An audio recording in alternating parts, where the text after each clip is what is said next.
about 6 months ago, I was looking to hire a coach, life coach, essentially, just a coach to help me get to the next level. And there was somebody that I met, and I decided at the time I was like talking to my mentor. I'm like, hey, I'm about to meet a life coach. Maybe we should do this together. He agreed. So we had our first discovery call with this life coach. And because my mentor is older, I let him go first. So this life coach started asking my colleague, my mentor, my partner, these specific questions. And I realized as he's answering those questions, I'm probably going to get asked the same questions. So I started writing down the questions and my answers. And then by the time it was my time to respond, I already started putting these into ChatGPT, and I started playing around with my answers. And all of a sudden, these discoveries came to me slowly.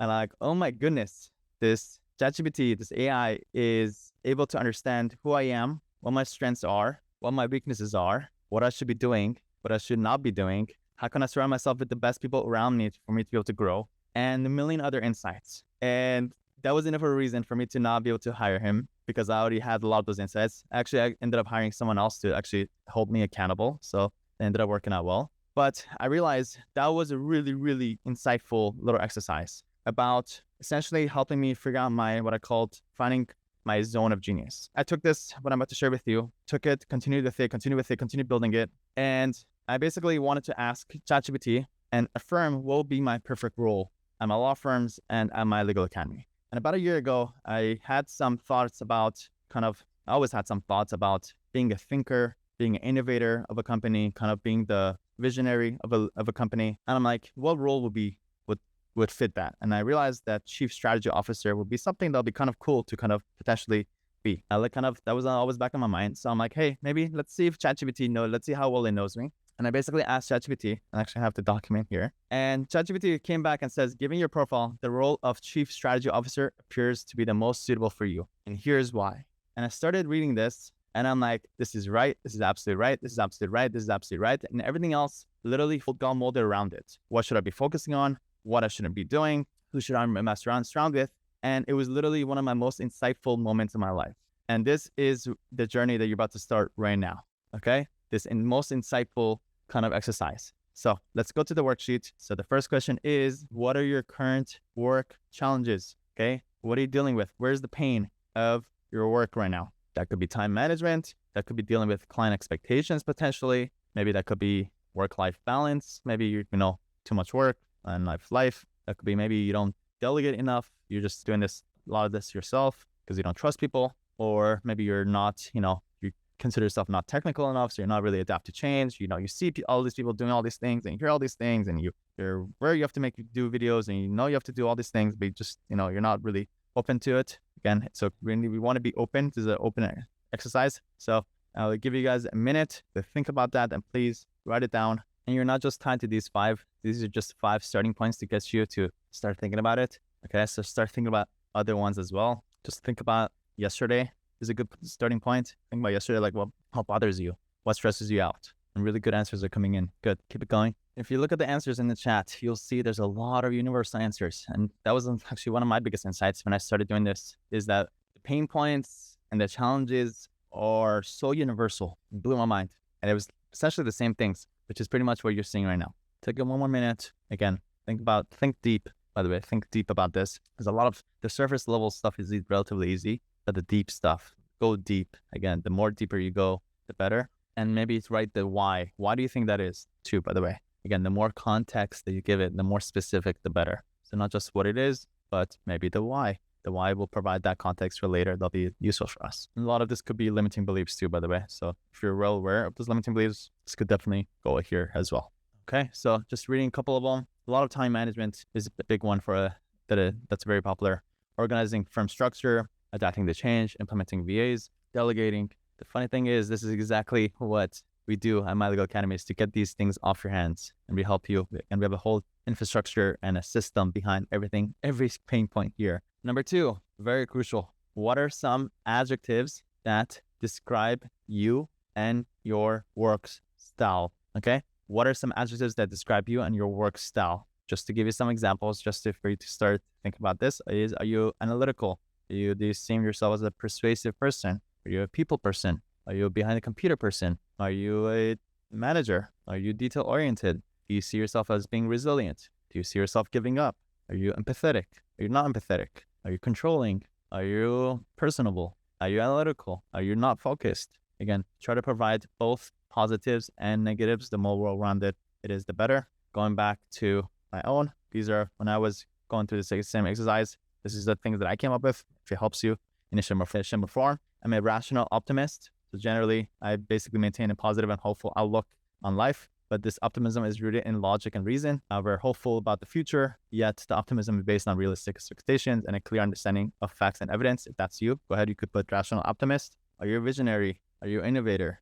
Are you strategic? Are you intuitive? Do you like creating and building? Do you see yourself as a early pioneer or a adopter or, whatever that is? Do you empower people? Are you empowering? Are you curious? Are you resourceful? Are you a risk taker or are you more conservative? Are you goal-oriented? Do you like change? Do you not like change? Are you collaborative? Are you not collaborative? There's so many different things. Again, it's a starting point. I'm sure if you go deeper, please share with us in the chat as well. Again, the person you are, Michelle, persuasive, resilient, pathetic. These are the distracted, shiny object syndrome, curious and collaborative. Good. Ideally, you should have some good mix of good positive ones and negative ones as well, because the negative ones will be really helpful, again, for later, more context and specific. If you just have one side of all the good stuff, it probably won't be as good as if you don't have the other stuff. Cherie has good ones. I like working alone. I spend too much time on projects. Great. Very good list. Cherie, Michael, dominating, positive vibes. Nice, Michael. If you have a lot of positives, what are some negatives? What are some negatives that you probably don't like admitting, but you probably might be a good time to admit to those right now? And if you don't know what those things are, maybe it might be a good conversation to have with your spouse to tell you those negatives. Number 3 is, what tasks would you rather be doing? A lot of people don't think about this. What would you rather be doing instead of all the stuff that you're doing? Okay, just to give you some ideas. Client counseling. Maybe you like dealing with clients and advise them how to be strategic with their cases potentially. Do you like negotiating? Do you like innovating? Do you like just professional development or self-development? Do you watch a lot of, would you rather be learning and reading? Not that for me, I'd rather be doing that. Do you like engaging other people? What would you rather be doing? If you can do anything in your law firm, what would you be doing? That is a question. For me, it will be thinking, strategizing, and creating, essentially. So going to think about that. What would you be rather doing? Could be open. If I'm expecting you guys to be open, I'll share with you mine. But I'd rather be doing, not having any meetings, having more time to think and creating more voids in my day, having more literally chunks of nothing to do. That's where I realized a lot of my magic happens during that time. Strategic planning, personal development time, tech time, financial analysis time, which I've been focusing on a lot lately, mentoring. So what would you rather be doing? That is the question. Spend more quality time with my family. Jennifer, you're spot on with your answers. Going to the gym, Nicole says, good. Okay, and put some leisure in here activities too, not just work related, but you're allowed to have some leisure activities throughout your day too. So please put that in there. Good. Catherine says, organizing brings me so much happiness. Love it. Lisa says, working in my garden. Amazing. Great. Again, all these answers that you're giving, again, just to bring it back, we're going to be giving this to ChatGPT and it's going to give us the most refined answers about exactly, I don't want to get into exactly what it's going to give you because there's so many insights. It's not just one thing. I'm going to be breaking down to different levels of insights for you next week. So yeah. Number 4, what's the desired result you like to ideally have? Ideally is the key word. Okay. Let me just read the question. I'll explain it. What's the desired result you like to ideally have in your professional and personal life? Ideally is the main keyword. Okay. Don't worry about how or the limitations. Don't worry about that. That doesn't matter right now. Okay. Whenever we want to create a plan, and I learned this from my mentor, it was one of the most powerful things I learned. Whenever you're planning, you don't think about the limitations. How am I going to afford this? How am I going to hire this person like that? You create a plan based on the vision, based on the ideal. Think big. Then we work our way through it. Okay. So that's the question. Where do you want to get to? What's the result you want to get? Do you want to have an efficient system? Do you want to have fulfillment? Do you want to focus on health and wellness? Do you want to have deeper connections, potentially, with your family or whoever? Or do you want to just advance your career? Do you want to just make more money? Whatever that is, everybody has different things that they're shooting for. What is it for you? What's your ideal desired result? Again, don't worry about how. The question is, what's your ideal desired result? Sherry has a good answer. Balance, stability, security, deeper connections. AC has a good one. Officiating college basketball. Amazing. AC, add some more descriptions to that. How many times a week? Give it more context. Again, ideally, give more context. Give your whys for these answers. That will give you more. Lisa says, to grow a law firm that will allow me to more time to spend in the ministry, but it allows me to pay my bills, hire sufficient staff members to handle the workload that I trust. Amazing. That is definitely doable. Help the world around me 1% at a time with the goal of helping everyone. Great. Michael, my question is how? What does that look like? You got the general idea down, but how? Give it more context, more specific. Art says, not having to worry about new clients and be able to take care of them while making them happy, improve my health and wellness to go out and fish and eat what I catch. That will be the life, and it is completely possible. Art, promise, every single one of you, by the way, the answers that you're giving me is completely possible, all within 12 months. Completely possible. I think 12 months is a very nice sweet spot of if you're very strategic, you plan it out on paper and through the exercise that we're going to be doing over the next couple of weeks, and you have enough of a why to execute, and you have accountability and the right support staff to be able to help you get there. Every single person's responses right now is completely doable within 12 months. Okay. There's no magic formula to life besides you having a deep desire, having the right support staff, support team, support infrastructure around you to help you get there, Okay. Everybody is fully capable. It's the abundance mentality. I'm capable. You're capable. Everybody's capable. That's the confidence and clarity that we all need to be able to go get it the next 12 months. Very important one also a lot of people don't think about is what are the current negative side effects of your work? Okay. What are the current negative side effects of your work? That could be, are you dealing with a lot of stress and anxiety? Do you feel like you're burnt out?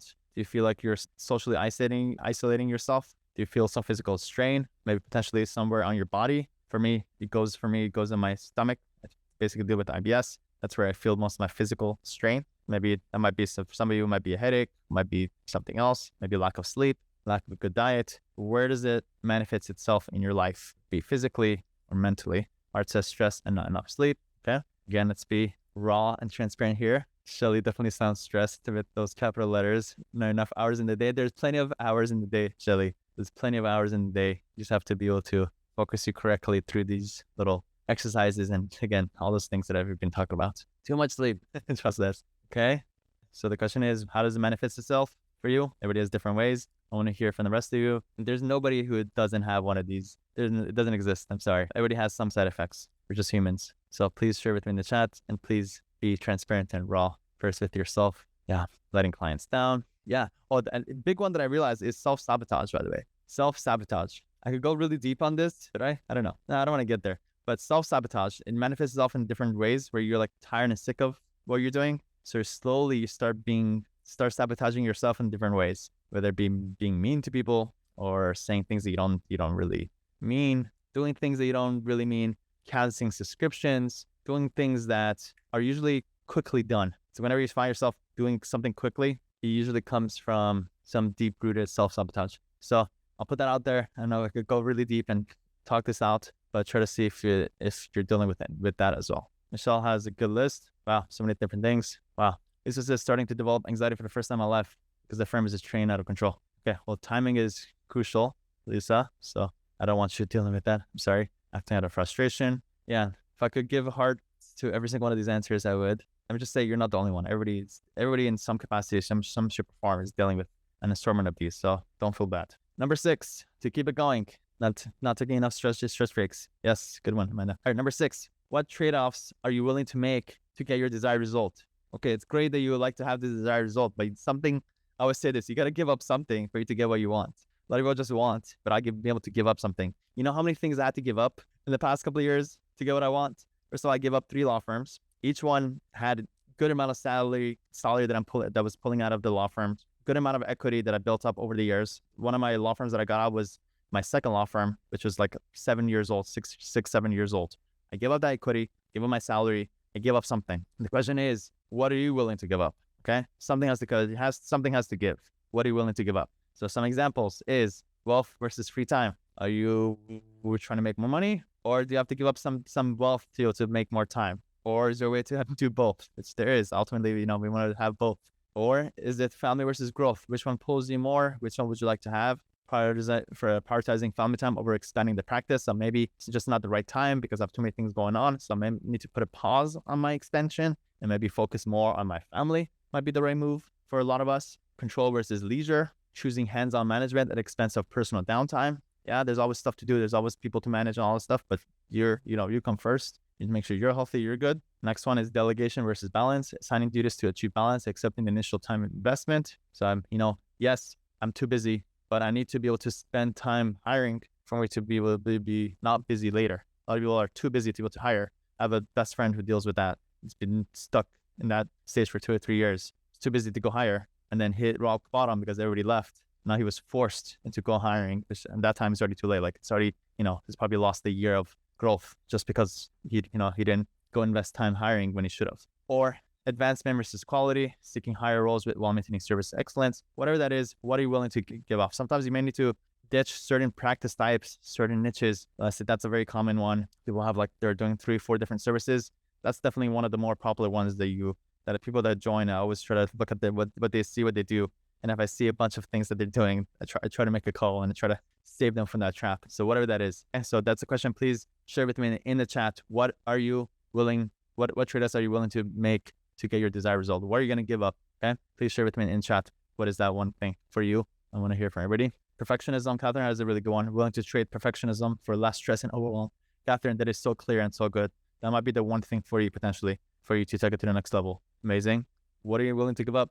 Come on, I want to hear. Absolute control. Sharifa says, hiring and delegating tasks to other people, making sure new hires get quality training to save time, delegate to others that can do tasks and I'm able to do to save time and allow more quality time for myself. Jennifer, another amazing answer. Sharifa says, control and micromanaging others. Do delegate to get time back?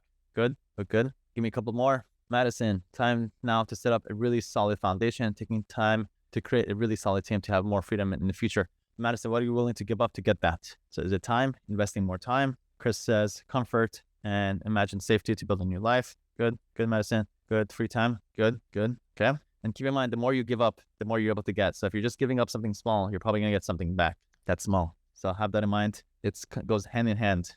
The laws of thermodynamics, right? There's no energy that's created. It's always there. So you have to give up something for something to be created. Whatever. There's deeper ways to explain this. Number 7, very important question. Which professional role, either single or plural, do you most identify with in your firm? This is crucial. A lot of people don't think about this. Everybody's different. Are you an operator? Are you a day-to-day person? Those people are a little bit more detail-oriented. Okay. Are you a day-to-day operator? Are you strategic? Are you the macro person? Long-term goals, strategic, macro stuff? Are you a delegator? You love passing it off. You love passing stuff. Working with people, working with a team, a manager / delegator. Are you a connector? You're somebody who loves people, who loves talking. If you could deal with people all day long, you would. That might be for you. Or are you an innovator? You like learning, seeking new ideas, applying new technologies, etc. Share with me in the chat. And don't just share with me which one you are, but again, give it context. Operator because fill in the blank. Why? Because I like blank. Because I don't like blank. Give it more context. Operator and / strategic, Catherine says, good. But see if you can give, again, more context and more details to these answers. Audio coming in. There we go. Okay. Operator wearing too many hats. Good. Tom, so we can provide more details about what is it that you're doing. What are those tasks that you're doing? Again, more details, the better. More specific, the better. Give me a couple more. Give me those. Thomas likes being the role of connector. Enjoy talking and advising clients. Good. That's good context. Lisa has good context. Sharifa, good context. Jamie says, I enjoy learning about new tech and thinking about process and client journey. Not so great at implementing the plan. Okay, Jamie, it's fine. Not everybody's an implementer. Not everybody's a strategic person. Nobody's a manager. Nobody has to do with people. Nobody's an innovator. It's totally cool. Everybody's born different. Madison, very clear and a lot of context and specifics like that. Great job. All right, so let's zoom out what we just did. Let's zoom out what we just did. What we just did, and then it seemed like a silly little exercise. I hope, actually, no, it probably wasn't silly, but it was actually a very, very, very powerful exercise. It just seems silly, but it's really not at all.